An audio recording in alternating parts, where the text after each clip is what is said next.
So as you may have seen, the next Diablo 4 expansion was revealed at the 2025 Game Awards, and shortly after we got further information and small descriptions of all of the new content and systems coming with this new expansion. And I think there's actually a lot more within this expansion than a lot of people realize, but we've actually gotten kind of a leaked look at a lot of the stuff coming with this expansion back in April of 2025 with a leaked survey that I actually went over at the time. But going back and looking at some of the information in this survey is seeming to directly describe systems and new content we're getting with the expansion, and some of this giving us further information on stuff coming with the expansion. So that's what I wanted to go over in this video. I want to go over these systems, the official description we've gotten of them, and then the information we got from the survey. Now, a majority of the expansion seems to be within the options of this survey, so I do want to skip over some of the stuff because it goes over a new campaign giving 10 hours of additional story content that was a continuation from the core campaign story, something we would already expect. There was a new class in the survey, a bunch of the kind of base stuff you would normally expect from new Diablo 4 expansions, but I primarily want to go over the new information on some of the new systems and big changes we're getting going into the expansion. And a really good place to start is the new set bonus system called Talismans. Now, the Talisman is a new endgame progression system coming with the Lord of Hatred expansion that is pretty much only described as a way to equip new set bonuses. We did get a visual of it in a small gameplay trailer where there is this new item that has 6 slots on the outside, which is seeming to be where you slot in these new charm-like items, and then whatever combination of those different items you slot in, they all feed into the middle section, which is seeming to be where you get your set bonus and new effects from. So it seems to be a way to add in a new progression system, a new item type to go chase whatever these kind of charm items are going to be, are definitely going to be something you're farming, and then a way to add in sets into Diablo 4 without them being on your actual gear. Now, what's also quite interesting is in that same gameplay video, right after they show the Talisman, they show a druid doing things a druid can't do right now, and I'm not sure if they're just showing that gameplay to show like what you could do with all the new changes in gameplay systems, or if that was specifically showing what a Talisman could do. It seems to be trying to show what a Talisman could do itself, and this druid goes into Grizzly Rage. They cast Cataclysm, which they can't normally do because this was still the Werebear version of Grizzly Rage. Then they seem to use a Storm Strike, which you also can't normally do while in Grizzly Rage, and then they use their Trample ability, which also seems to have a bunch of like rock spikes from where they trample, so kind of like what's in the game with one of the aspects to cast landslides wherever you trample, but they look different. And then at the end of the trample, they do a big circular like earth explosion type thing. So it seems to be showing that there are a lot of crazy things you'll be able to do with this Talisman system, and just being able to mix and match all of these different things to get some crazy set bonuses. But that's pretty much all we've been able to see from the system officially. But from this survey, we seem to have a little bit of additional information, and it's actually described under set bonuses. So adds a new avenue for character builds and power progression, a system for socketing key passives and set bonuses in the endgame. So this is kind of interesting in how they describe it, a system for socketing key passives and set bonuses. So set bonuses, obviously that's pretty much the only thing they described the Talisman system as, but key passives is also pretty interesting because key passives could be describing something else, but a lot of the times the developers have talked about our capstone passives and our current skill trees. They've also talked about them as being like key passives. So I'm wondering if there's also going to be some system to have incredibly strong like key passives in this set bonus system, or if maybe this was changed so now it's just these set bonuses. But it's really just giving us a little bit of additional information on what the Talisman system could actually be. Now, another piece of the survey that kind of describes something we're getting but doesn't really give a ton of new information is the new skill tree layout, or the big overhaul coming with skill trees. And I've gotten to see a little bit of this through some screenshots and through a little bit of footage, but there's still a lot we don't know about this new skill tree overhaul. We've not been able to see any passives in the new skill tree, and we've pretty much only gotten to see some existing skills with the new options for different pathing and upgrades they have. But on the survey, it says skill tree layout update, an update to the skill tree that adds new pathing and routing options between existing and new skills, allowing for new combinations and greater build variety. Now that is what we're getting with a lot of this. It's described in a bit of a weird way. What we've seen from the new skill tree is instead of you getting a skill, getting one upgrade, and then having a choice of 2 other upgrades you get to choose one of, now it's your skill, which also has 12 upgrades instead of the current 5 possible. But then you have a left and a right path. You choose one of 2 circular upgrades in each path. So that is 2 upgrades total. Those I'm thinking are the upgrades or similar to the upgrades we have for our skills right now. So it would be similar to the upgrades we have to our skills right now, but it will just be more options. Then you go down the middle path, which gives you seeming to be 3 or 4 skill variants. We got to see one in the footage where a sorcerer turns ball lightning from the normal ball lightning where you just shoot a bunch of balls forward that are lightning damage into a fiery version where it's now a much bigger ball lightning, but they put it on the ground. Fire now, it looks to be almost like a little vortex that could potentially be pulling things in, but it's a fire version and it has fire on the ground below it, and you can just seemingly place them wherever you want. So a pretty big change to how that skill actually works, and it seems that that middle path that goes to the skill variants will very heavily change up how the skill works, change up the element of that skill, and just completely change how that skill could be used or built around. This part of the survey seems to be kind of indicating that as well. Now there is also another section in the survey that says new skills for existing classes. We don't actually know if we're getting new skills for classes. We also don't know what's happening with passives in the skill tree yet because we haven't gotten to see any of them in the new skill tree overhaul yet. So it may be in its own section. Maybe they completely removed all the passives. We just don't know yet. But we also haven't seen any actual new skills. We may end up getting new skills and they just haven't told us about them yet. Or it may be that they're just adding so many variants to existing skills that almost takes a place of a bunch of new skills, because if every skill in the game now has 3 or 4 of these big variants that heavily change up what that skill actually does, maybe changes up its element, those are essentially new skills. I mean, it's still the same skill, but it works in a completely different way. So they could just be doing that instead of adding directly new skills.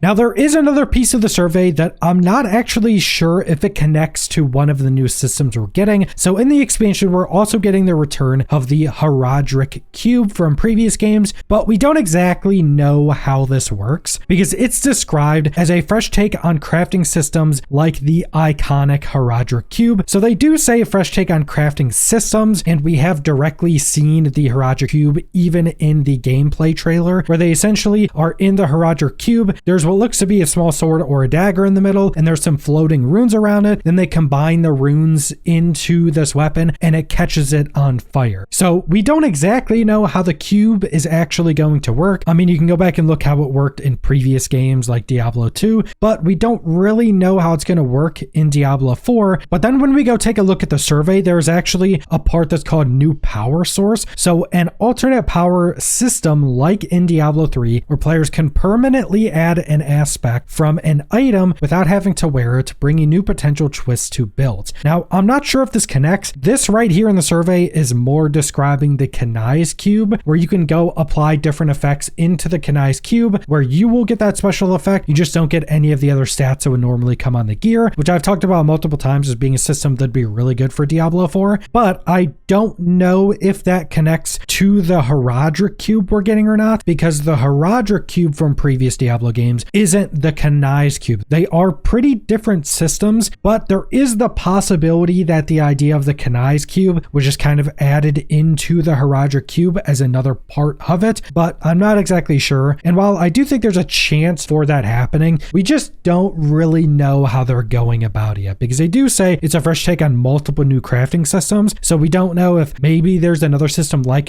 the Kanai's cube, or if maybe the Horadric cube is actually a bunch of different like new crafting systems tied into the cube. So maybe part of it is like the old Horadric cube from previous games. Maybe there's also a system like the Kanai's cube also tied into that. But again, we just don't know yet. Now, one of the most interesting parts of this survey seems to be something that is describing exactly what we are getting in Lord of Hatred. And in Lord of Hatred, we know it as war plans. In the survey, they say activity playlists and reward selection. Now, war plans, if you haven't heard of them yet, are a new endgame system coming with Lord of Hatred that is pretty much adding a ton of meta progression into Diablo 4. So create war plans to tailor your own endgame progression, advance through selections of your favorite activities, and apply a range of modifiers to earn coveted rewards. War plans also adds skill trees for all endgame activities, providing more breadth and a variety of challenges to enhance your progression throughout the endgame. And we do also get a bit of a look at this in the gameplay trailer, where they go up to the war plans map, and it seems to have all the different activities you could do, and the person goes through and selects 5. That seems to be selecting your playlist, which is going to be a big part of war plans. And then they go and start doing all of this content. What's also interesting is that next to these things or these pieces of content they selected, there are different rewards based on the content they selected, but those different rewards aren't how the current Diablo 4 gives out rewards right now. So right now, you're probably going to be going to Nightmare Dungeons. If you want Opticite, you're going to be going and facing the bosses in the boss ladder to get uniques. You're going to be going to the pit to level up your glyphs. There are different pieces of content are more focused on specific things. It seems that with war plans, you can almost fully customize what rewards you're getting, but that's also going to be applying these different modifiers to probably give you more or less rewards and make the content much more difficult. And then on top of that, we kind of get the massive reveal. War plans also add skill trees for all endgame activities. Now we are really getting to the meta progression where every endgame piece of content you want to go do, every single one of those systems is going to have their own skill tree. You probably go and partake in that activity more. You'll get skill points. You'll be able to go up through the skill tree and kind of focus on different things. And it does seem through the survey that we actually got more information on this system than we've gotten from the official reveal so far. So this is the section that says activity playlist and reward selection. And it says allows players to have more control over the types of rewards they receive by selecting a specific activity and reward pairings, which is kind of exactly what they're doing in the war plan system. They select all these different activities, but there was also a different reward for each one of these activities that it seems a player selected. Players can build their activity playlist using playlists specifically, which is exactly what the war plans are, and earn valuable rewards from various activities across Sanctuary, such as obtaining masterworking materials from Helltide, which you currently can't really get, or crafting materials / gold from Nightmare Dungeons, which isn't really what Nightmare Dungeons are focused on right now. With this feature, you can decide which activities you engage with in order to get the resources needed to progress, giving more agency in how you play. This also helps provide guidance on how to maximize your fun and efficiency post-campaign. This description here kind of gave us some more information, but they use a lot of the same wording and descriptions that we're getting with war plans officially, calling it playlist, specifically detailing it being post-campaign. Just a lot of the same ideas are in the survey and in the officially revealed war plans. And I am quite interested to see how this plays out, because in the survey, it's kind of describing that most content is probably not going to have like a specific thing that's in there. Maybe at a baseline, it'll still work how it does now. Then maybe once you go into war plans, it doesn't work like that anymore, because it's describing here that you can obtain masterworking materials from Helltides if that's what you choose, or crafting materials in gold from Nightmare Dungeons, which really aren't what that content is focused on. You can't even really get masterworking materials from Helltides, which is just Obdicite now, or primarily. And crafting materials in gold aren't really something that Nightmare Dungeons are focused on. Nightmare Dungeons as a system is more designed around getting Obdicite, even though because of the events going on right now, you can kind of go get anything in them. But overall, the system being described is similar in the survey and in the officially released information on war plans, and it sounds incredibly good for an endgame overhaul. Getting these war plans that allow you to just tailor the rewards and how difficult difficult this content is, and then also has skill trees for every end game piece of content, is just going to be such a massive change in addition to Diablo 4. I think this will actually be the biggest thing in the expansion. Even though I think the skill tree overhaul and other things have been kind of more talked about the expansion, I think war plans and the skill trees with these war plans are actually going to have the biggest impact and change going into Lord of Hatred.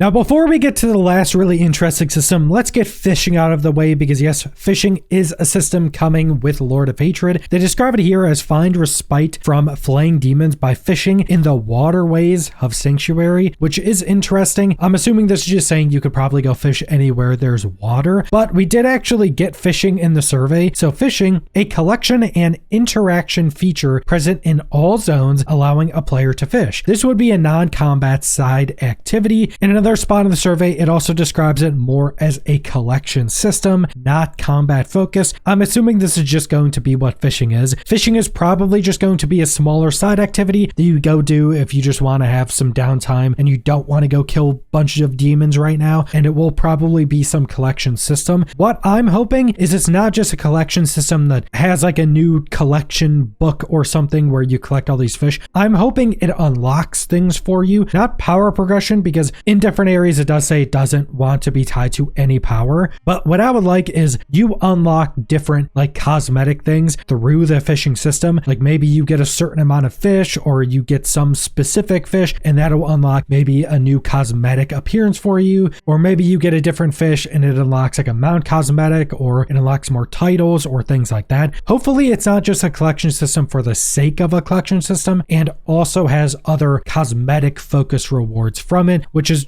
generally what I'm expecting. Now, the final system we have to take a look at is a new endgame system called Echoing Hatred. So this is going to be a new endgame piece of content specifically for once you get into Torment tiers that is supposed to be like an infinite horde mode of demons that seems to escalate with every new wave or every certain amount of waves. And it's described as we'll be introducing Echoing Hatred, where you face endless escalating waves of demons. For those who love pushing their character's limits against the deadliest threats, Echoing Hatred is a true test of your build, skill, and strategy. The deeper you go, the greater the risk and the more coveted the loot. So a few things with what they seem to be describing. It seems to be like an endless horde mode of demons where it gets harder and harder as you go. The loot gets better and better as you keep going. And it seems you can just keep going until you die, or maybe other things that we'll get into when we look at the survey. This also seems to be something that is kind of being designed around being able to test your build as well. Because really the only thing we have to test builds in Diablo 4 right now is the pit. Later we will also have the tower. And with warplanes coming, you may be able to just test your build in any content, depending on how hard you can make it. But this Echoing Hatred being potentially infinite is really where you could test your build. And